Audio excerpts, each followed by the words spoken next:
And ఇంకొకటి నిన్న అసెంబ్లీలో మరో కీలకమైన పాయింట్ మాట్లాడారు సార్ పవన్ కళ్యాణ్. ఆంధ్రప్రదేశ్ వాళ్ళకి రాష్ట్ర భావన ఉండదు, కుల భావన తప్ప అని. తెలంగాణ వాళ్ళకి మాత్రం రాష్ట్ర భావన ఉంటుంది అని చెప్పి ఒకసారి ఆ బయట ప్లే చేయండి. మా ఆంధ్రప్రదేశ్లో తెలంగాణకి తెలంగాణ అన్న భావం ఉంటుంది. మా ఆంధ్రప్రదేశ్కి దురదృష్టం ఏంటో దౌర్భాగ్యం తెలియదు. మాకు ఎప్పుడు కులాల భావం తప్ప మేము ఆంధ్రులు అనే భావన మాకు లేదు. ఒకే ఒక్క చోట ఆంధ్రులు అనే భావం ఎక్కడ వస్తుందంటే విశాఖ స్టీల్ ప్లాంట్ ఒక్క దగ్గరే ఆంధ్రులు అనే హక్కు భావన వస్తుంది.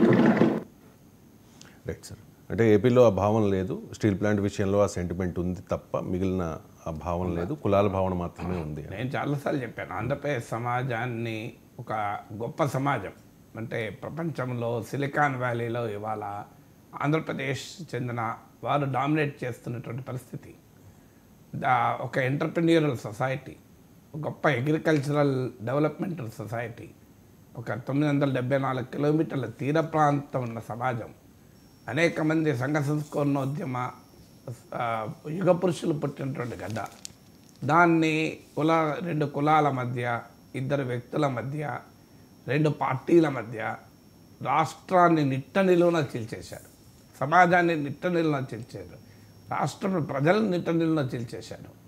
ఏ స్థాయిలో చీల్చారంటే ఒకరికి ఇంకోరు ఎదురు పడితే కొట్టుకుంటాం, తన్నుకుంటాం, చంపుకుంటాం అనే స్థాయిలో చీల్చారు.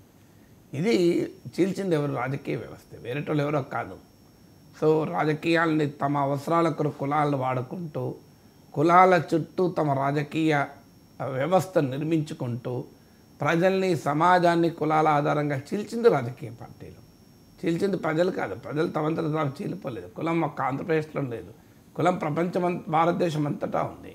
కానీ ఎక్కడైతే రాజకీయం తమ స్వార్థం కొరకు కులాన్ని రెచ్చగొడుతుందో, కులాన్ని సంఘటితం చేస్తుందో, కులాన్ని ఉపయోగించుకుంటుందో అక్కడ సమాజం కులాల వారిగా చీలిపోతుంది.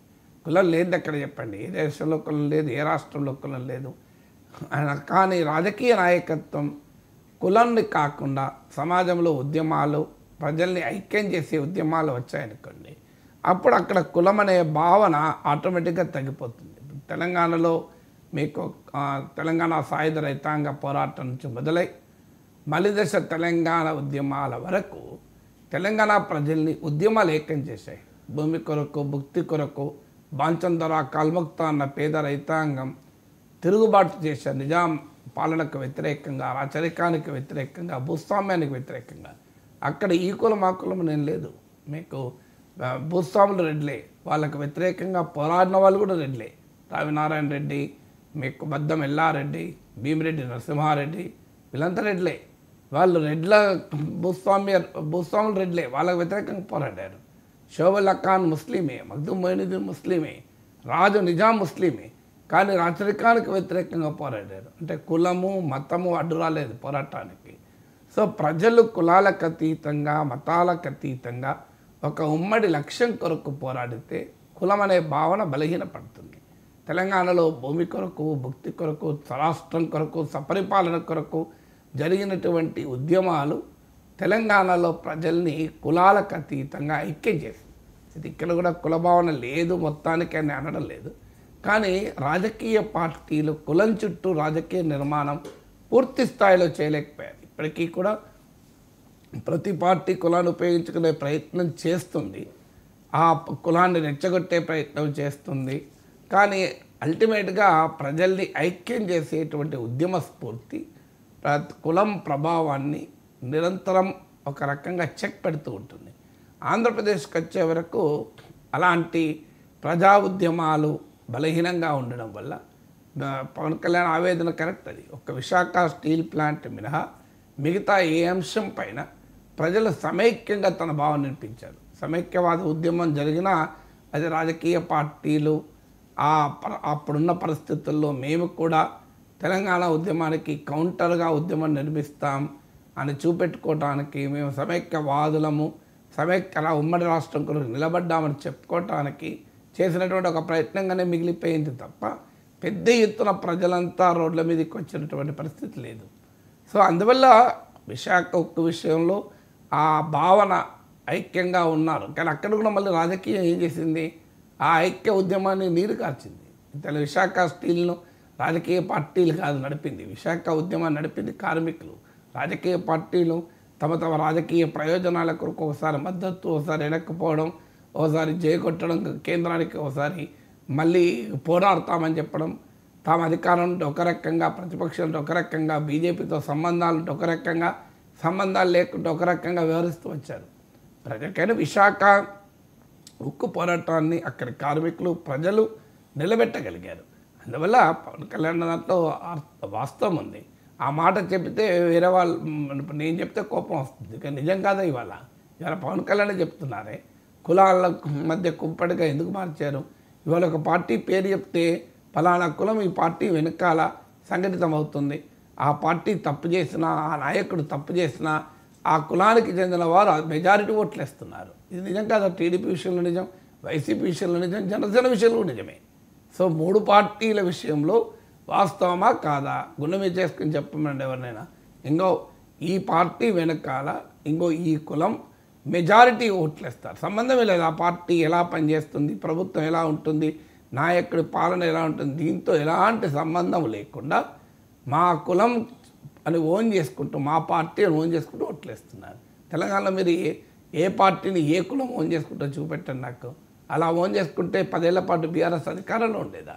కేసీఆర్ కులానికి తెలంగాణ సమాజంలో రిప్రజెంటేషన్ ఎంత అంటే, అందుకే ఆ కంపారిజన్ పవన్ కళ్యాణ్ ఇచ్చాడు.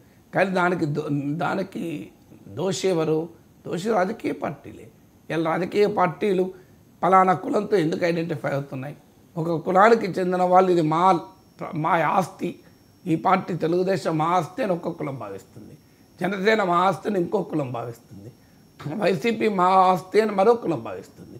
ఈ భావించడం ద్వారా ఆ పార్టీలు లాభపడుతున్నాయి, దాని నాయకత్వం ప్రోత్సహిస్తోంది, ఉపయోగించుకుంటోంది. అందువల్ల సమాజంలో ఈ కులం అనే చీలిక వచ్చింది. రాజకీయ పార్టీలు సృష్టించిన వైపరీత్యం కాదా ఇది? బట్ స్టిల్ పవన్ కళ్యాణ్ ఆనెస్ట్గా ఒప్పుకుంటున్నాడు కనుక అది వాస్తవం, అది అందులో అనుమానం లేదు. కులం అనే భావన సమాజాన్ని విడగొడుతుంది. మా రాష్ట్రము, మా భాష, మా దేశము, మా హక్కులు, మా వర్గము అనే భావన ప్రజల్ని ఐక్యం చేస్తుంది. అందువల్ల ప్రజల్ని విడగొట్టేటువంటి భావన చుట్టూ ఆంధ్రప్రదేశ్ సమాజాన్ని తమ రాజకీయ ప్రయోజనాల కొరకు రాజకీయ పార్టీని నడిపిస్తున్నారు. అందుకే ఆంధ్రప్రదేశ్ సమాజం ఇవాళ మీరు అట్లాంటాలో 2 ఆంధ్రులు కలిసిన, మీరు కాలిఫోర్నియాలో 2 ఆంధ్రులు రెస్టారెంట్లో కలిసిన, మీరు చర్చించుకునే అంశం ఏముంటుంది? డల్లాస్లో 2 కలవండి పానీపూరి బండి దగ్గర ఏం చర్చుకుంటారు? ఏంటారా ఏమైంది? మన వల్లభనేని వంశీకి ఏమైంది? మన కొడాలి నానికి ఏమైంది? మన రెడ్ బుక్ ఎట్లా, మన లోకేష్ ఏం చేస్తున్నాడు? ఇవేగా చర్చించుకునేది. ఆంధ్రప్రదేశ్ను ఆర్టిఫిషియల్ ఇంటెలిజెన్స్ హబ్గా ఎలా మారుద్దాం, ఫిన్టెక్ వ్యాలీగా వైజాగ్ను ఎలా మారుద్దాం చర్చించుకుంటారా? చూడండి మీరు ఎక్కడైనా. మీరు అమెరికాలో కూడా ఇదే పైత్యం, అక్కడ కూడా కుల పైత్యమే. సో ఒక సినిమా హీరో వస్తే ఒక కులం వాళ్ళు ర్యాలీ చేస్తారు. ఆఖరికి అమెరికాలో ఉన్న తెలుగు అసోసియేషన్లను కూడా కులాల వారిగానే చీల్చిపడేశారు. సో అమెరికా అట్లా సముద్రాలు దాటిన ఆ కులపిచ్చి ఎక్కడ పోయింది చెప్పండి? అమెరికా గడ్డపై కూడా కులాల వారిగా విడిపోతారు. సినిమా యాక్టర్లను కూడా అభిమానించిన కులాల వారిగానే. మా కులం వాడైతే సినిమా నటించిన ఎలాగైనా నటించనియండి, మావాడు మా హీరో అనే స్థాయికి సమాజాన్ని తీసుకొచ్చారు. అది ఆంధ్రప్రదేశ్ అభివృద్ధికి అదే పెద్ద గొడ్డలు పెట్టు.